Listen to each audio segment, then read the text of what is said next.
Hi everyone, welcome back to Trending Idea channel. 10th standard English சப்ஜெக்டில் first midterm test July 2024க்கான important questions தான் இந்த வீடியோவில் நம்ம தெளிவாக பார்க்க போகிறோம். இந்த வீடியோவை ஸ்கிப் பண்ணாமல் பாருங்கள். அப்போது தான் எல்லா இம்பார்ட்டன்ட் கொஸ்டின்ஸையும் உங்களால் தெரிஞ்சுக்க முடியும். எக்ஸாமில் வரக்கூடிய எல்லா கொஸ்டின்ஸும் அட்டன் பண்ணி நல்ல மார்க்ஸ் ஸ்கோர் பண்ண முடியும். இது வரைக்கும் நம்ம சேனலை சப்ஸ்கிரைப் பண்ணாதவங்க சப்ஸ்கிரைப் பண்ணிவிடுங்க.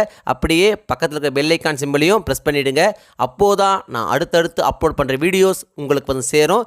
சரி, வாங்க நம்ம வீடியோக்குள்ளே போகலாம்.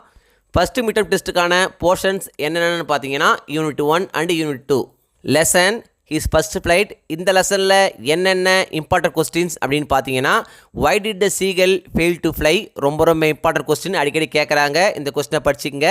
Next question, what did the parents do when the young seagull failed to fly, இதுவும் பார்த்தீங்கன்னா ரொம்ப important question. Next question, what was the first catch of the young seagulls older brother. Next question, what did the young bird do to seek the attention of his parents, ரொம்ப important question.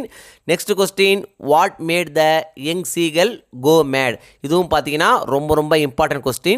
Next question, how did the bird feel when it started flying for the first time, இதுவும் பார்த்தீங்கன்னா ரொம்ப important question. Next question, how was the young seagull's first attempt to fly, இதுவும் பார்த்தீங்கன்னா important question தான். Next question, give an instance that shows the pathetic condition of the young bird. இந்த question பார்த்தீங்கன்னா ரொம்ப important question, அடிக்கடி கேட்குறாங்க. இந்த கொஸ்டினை கண்டிப்பாக படிச்சுங்க. Next question, what prompted the young seagull to fly finally, இதுவும் பார்த்தீங்கன்னா ரொம்ப இம்பார்ட்டன்ட் கொஸ்டின், அடிக்கடி கேட்குறாங்க. இந்த கொஸ்டினை படிச்சுங்க. Next question, what happen to the young seagull when it landed on the green sea, இதுவும் பார்த்தீங்கன்னா இம்பார்ட்டன்ட் கொஸ்டின் தான். Lesson the night the ghost got in. இந்த லெசனில் என்னென்ன இம்பார்ட்டன்ட் கொஸ்டின்ஸ் அப்படின்னு பார்த்தீங்கன்னா, where was the author when he hear the noise, ரொம்ப important question, அடிக்கடி கேட்குறாங்க. இந்த கொஸ்டினை படிச்சுங்க. Next question, what did the narrator think the unusual sound was. Next question, who were the narrator neighbours, ரொம்ப important question, அடிக்கடி கேட்குறாங்க. இந்த கொஸ்டினை கண்டிப்பாக படிச்சுங்க. Next question, what were the various sounds the brother heard when they went down stairs. Next question, why did Herman and the author slam the doors, ரொம்ப important question, அடிக்கடி கேட்குறாங்க. இந்த கொஸ்டினை அவசியம் படிச்சுங்க. Next question, what woke up the mother, இதுவும் பார்த்தீங்கன்னா ரொம்ப இம்பார்ட்டன்ட் கொஸ்டின், இந்த கொஸ்டின் நீங்கள் கண்டிப்பாக படிச்சுங்க. Next question, how did the cops manage to enter the locked house. Paragraph கொஸ்டின்ஸை பொறுத்த வரைக்கும் என்னென்ன இம்பார்ட்டன்ட் பேராகிராஃப் கொஸ்டின்ஸ் அப்படின்னு பார்த்தீங்கன்னா, describe the struggles underwent by the young seagull to overcome its fear of flying, ரொம்ப இம்பார்ட்டன்ட் கொஸ்டின், இதை நீங்கள் அவசியம் படிச்சிங்க. இந்த கொஸ்டின் நீங்கள் சாய்ஸ்லேயே விடக்கூடாது, ரொம்ப important question. Next question, describe the funny incident that cost the confusion in the house. இந்த ரெண்டு பேராகிராஃப் கொஸ்டினும் ரொம்ப இம்பார்ட்டன்ட் கொஸ்டின், இந்த ரெண்டு கொஸ்டின் நீங்கள் அவசியம் படிச்சிங்க. Poem life.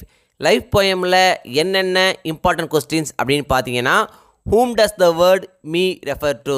Next question, what kind of life does the poet want to lead, ரொம்ப important question. Next question, what should one not mourn for, இதுவும் பார்த்தீங்கன்னா ரொம்ப important question. Next question, what does the poet mean by the phrase in the dim past. Next question, how should be the journey of life, ரொம்ப important question. Next question, what did the poet seek as a boy. Next question, what is the poet's hope. Poem the grumble family. The grumble family போயமில் என்னென்ன important questions அப்படின்னு பார்த்தீங்கன்னா, where does the family live. Next question, what does the word growl mean here, ரொம்ப important question. Next question, why do they find everything amiss. Next question, what does the word gloomy mean here, ரொம்ப important question. Next question, what is the wisest thing that the poet suggest.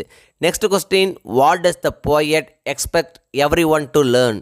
Next question, what does the phrase to keep our feet from wandering refer to. Poem பேராகிராஃபை பொறுத்த வரைக்கும் என்னென்ன paragraph ரொம்ப important அப்படின்னு பார்த்தீங்கன்னா, describe the journey of life as depicted in the poem by Henry Van Dyke, ரொம்ப important question, அடிக்கடி கேட்குறாங்க. இதை நீங்கள் அவசியம் படிச்சுங்க. Next question, write a paragraph on the grumble family and their attitude towards other ஃபோக்ஸ், இதுவும் பார்த்தீங்கன்னா ரொம்ப இம்பார்ட்டன்ட் கொஸ்டின் தான். இந்த ரெண்டு கொஸ்டின் நீங்கள் கண்டிப்பாக படிச்சுங்க. ஃபர்ஸ்ட் மிட்டம் டெஸ்ட்டை பொறுத்த வரைக்கும் இந்த வீடியோவில் நான் கொடுத்துருக்கிற இந்த கொஸ்டின்ஸை மட்டும் நீங்கள் படித்தா போதும். எக்ஸாமில் வரக்கூடிய கொஸ்டின்ஸை அட்டன் பண்ணி நல்ல மார்க் ஸ்கோர் பண்ண முடியும். இந்த வீடியோ நிச்சயம் உங்களுக்கு யூஸ்ஃபுல்லாக இருந்திருக்கும்னு நம்புகிறேன். இந்த வீடியோ உங்களுக்கு பிடிச்சிருந்தா லைக் பண்ணுங்கள், கமெண்ட் பண்ணுங்கள், மறக்காமல் உங்கள் ஃப்ரெண்ட்ஸுக்கும் ஷேர் பண்ணுங்கள். வேறு ஏதாவது டாபிக்ஸில் உங்களுக்கு வீடியோஸ் தேவைப்பட்டாலும் கமெண்ட் பாக்ஸில் போடுங்க.